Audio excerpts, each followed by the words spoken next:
Today I'm going to be introducing a new project that I'll probably be devoting many blog posts to in the near future, and that is a card game that I'm going to be developing. And essentially I wanted to sort of lay out some of my mechanical goals and some of my thematic goals for this game, and then we'll sort of get down into the nitty-gritty about the mechanic features that I've chosen, and then the thematic features that I've chosen in future blogs. But just to kind of give an overview, I've been playing Magic the Gathering for a long time now, and while I really enjoy the game, there's certain things that I've really grown very frustrated by. And in addition to just being a creative process, I was hoping that with this game I'd really be able to sort of remedy some of those shortcomings and sort of take it in a direction that would be more like a game that I would like to play, and less like a game that maybe sells more cards or appeals to maybe just a wider audience of players. So essentially, I'm making a card game for myself, and I suppose for people like me, at least that's my starting point. And then from there, to try to, I guess, create as full a game as possible. We'll see where that goes, but I think that all you can really do is sort of design what makes sense to you, and then try to flesh it out more if you can. But in terms of my mechanical goals, what I was really wanting to do is first off, sort of make it a bit more flexible than Magic. I know that Magic you normally play 1 versus 1, and there are sort of options for doing two-headed giant, and introducing 4 players or 6 players. You could also do some sort of free-for-all where you have an odd number, 3 or 5, or even more than that. But things to get pretty messy if you're not doing something very structured, and usually with 2 teams of multiple players, so an even number. So anyway, what I was really hoping to do with this game is to really give you the option to play with 3 people.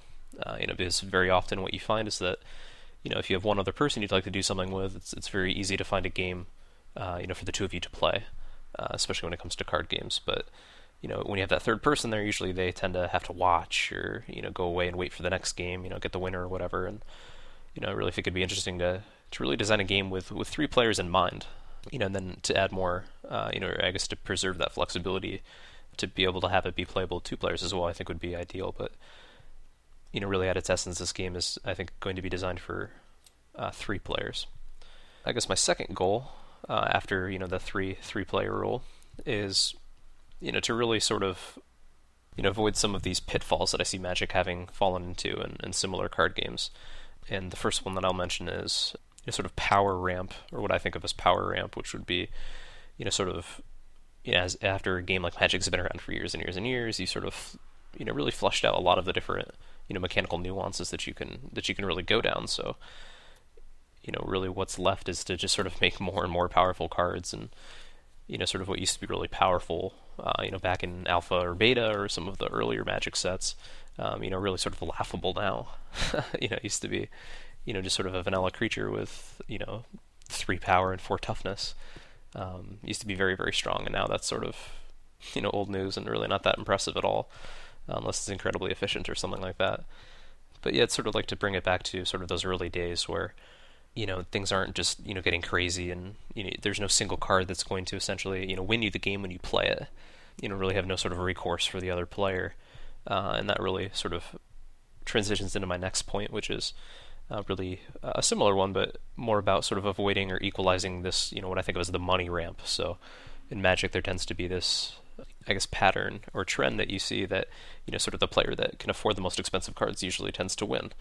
And so it really has less to do with who has the skill to design the deck and who has the skill to actually play that deck, and more just who can afford the really expensive cards that, like we said before with the power ramp, just sort of win you the game by having them, or give you real advantage. So wherever possible, I'm going to be looking to avoid sort of these power ramps and money ramps that people can kind of get into. And so one sort of idea that I have for this that is also a major mechanical goal, which is also going to later tie into thematic roles, but to talk about it mechanically for now, is to really sort of introduce this notion of, and really strictly enforce this notion of trade-offs. And when I talk about sort of the thematic goals that I have, that'll again sort of come up, but to really avoid this power ramp, I think a really good way to have it is that, yeah, there could be very powerful cards. So maybe there are cards that could maybe not win you the game in one play, but could really swing the tide of the battle, or give you a great advantage. But those always need to be played at the right time. And so really, my idea in this game is that all of your cards will sort of have this ability to really benefit you if they're played at the right time and in the right way. But at the same time, they're not always going to work, and so there will be these sort of opportunities where if I played this last round, then that would have been so powerful, but now because sort of the momentum of the battle has shifted, I can no longer play that either to the same effectiveness or perhaps not even at all without being a detriment to myself. So sort of weighing these pros and cons of do I play this now, or can I afford its cost. Additionally, sort of with this sort of money ramp, power ramp, I wanted to sort of get rid of this sort of notion of rarity, and this is really important to sort of incentivize, this sort of token economy that Magic has, and collectible card games in general have, that sort of get you going back to buy more and more cards. And so they have some like common cards that you get and you can sort of collect very easily. They're not that expensive. And then you have uncommon cards, rare cards, mythic rare cards, etc. And so one of my real goals here, obviously, largely because I'm not going to really be able to, distribute this, in a collectible card trading kind of way, without producing, business around it or something like that. I'm not really going to be able to incentivize an economy, because there won't be an economy to incentivize, but, to sort of take that to the next step and actually say that, we don't want this. And so sort of what I'm thinking is that these cards, in this game are not really going to have rarities. You're just going to sort of get these cards to begin with. You'll sort of open up a pre-made deck, and sort of just get these cards. And some of them will be more powerful than others. Some of them will sort of occur more frequently in your deck than others. So maybe one card you'll have 4 of them, whereas another one you only have 1 of, or something like that. And so it might help to think of those as having different rarities. But since you sort of get them at the same time, there's really no monetary rarity to them.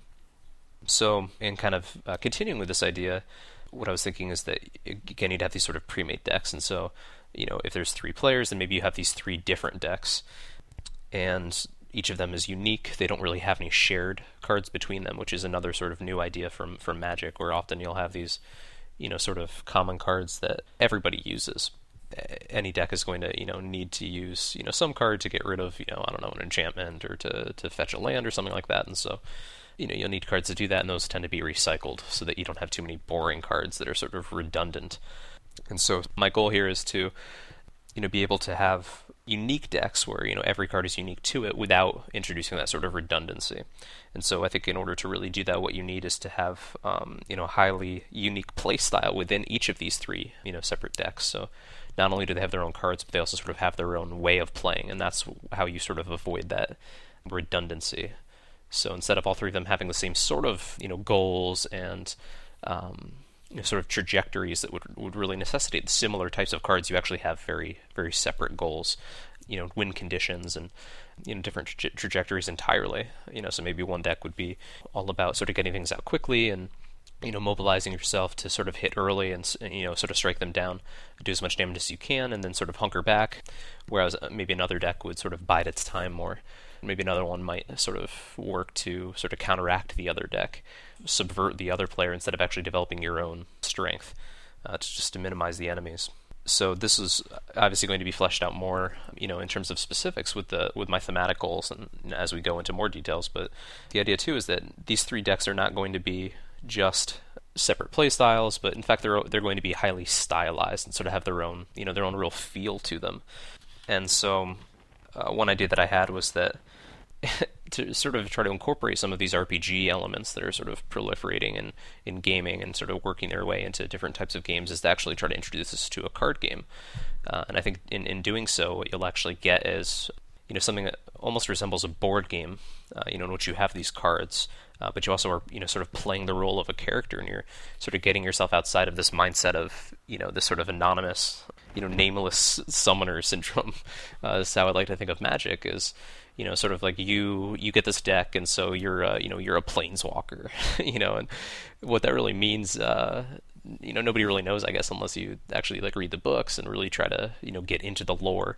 But it's I think, perhaps intentionally, but, regardless, it is very sort of abstruse and sort of disconnected. That theme and that style of sort of what are your goals? It's just sort of like, oh, you want to win the card game, and that's sort of as detailed as it gets. And so, in a manner of speaking, really wanted to sort of give you a face and a personality when you play this game. And so each of these three decks not only have their own sort of mechanical personalities and goals and win conditions, things like that, but in fact you're actually sort of assuming the role of a different character who him or herself actually has their own goals and motivations and problem-solving strategies and everything like that.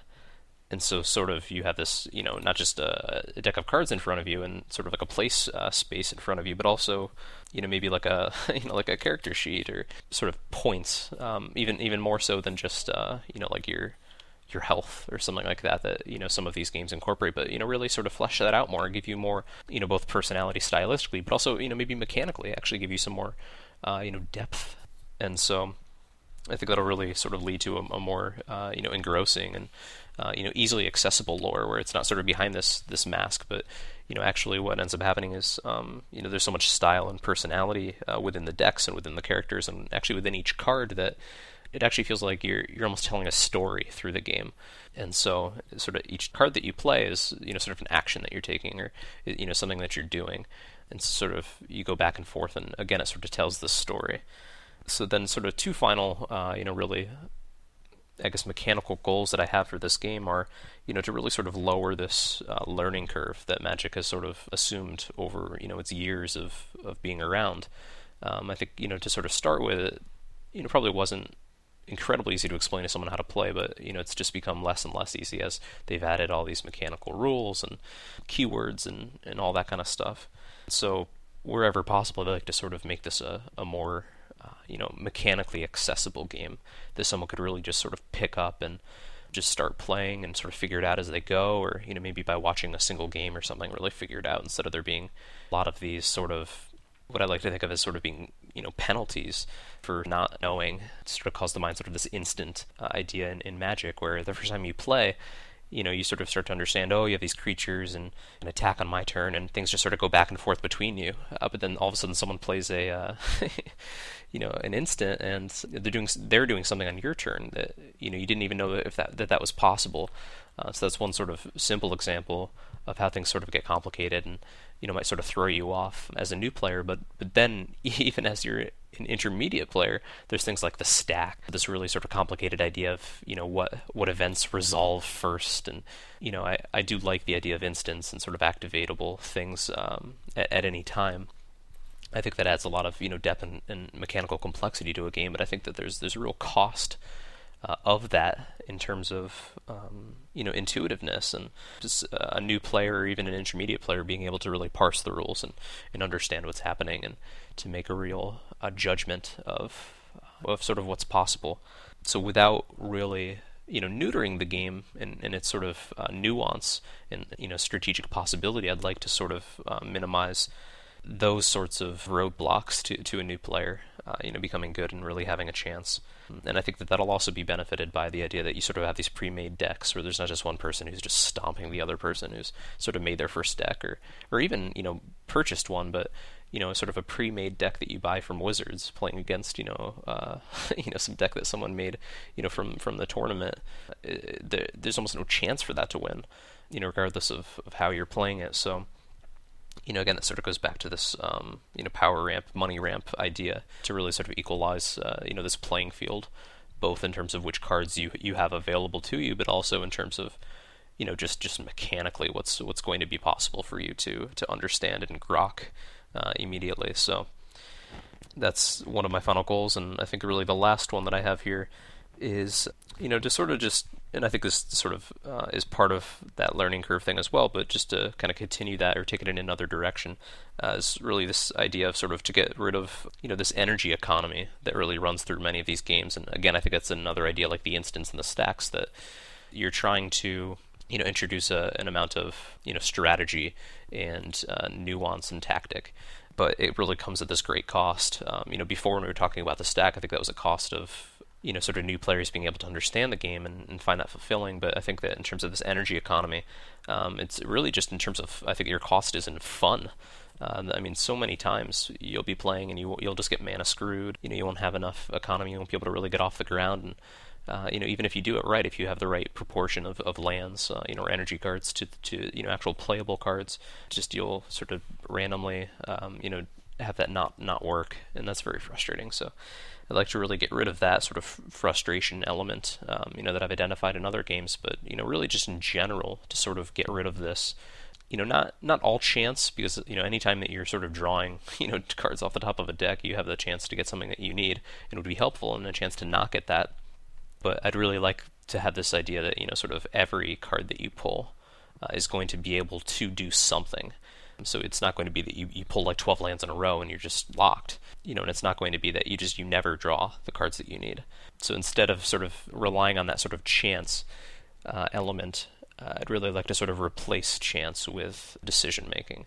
And this sort of gets back to that idea of trade-offs that I had before, that you'll have a handful of cards, any of which that you could play at that moment, and that will have an effect on the game. But your job is not to sort of draw the right card necessarily, but to really be able to play your cards at the right times and in the right order, in the right kind of combination to sort of set yourself up or to counteract what the enemy is doing. And to really, I guess, bring it into strategy and not or I guess strategy of a different type. So more strategy within the game, at each moment, and less about sort of the strategy behind the scenes of constructing a deck to quickly get your economy going. And that kind of gets back to the whole energy economy thing. So those are my basic mechanical goals for the game. So I think I'll end here and then sort of pick up next time with talking about sort of my thematic goals.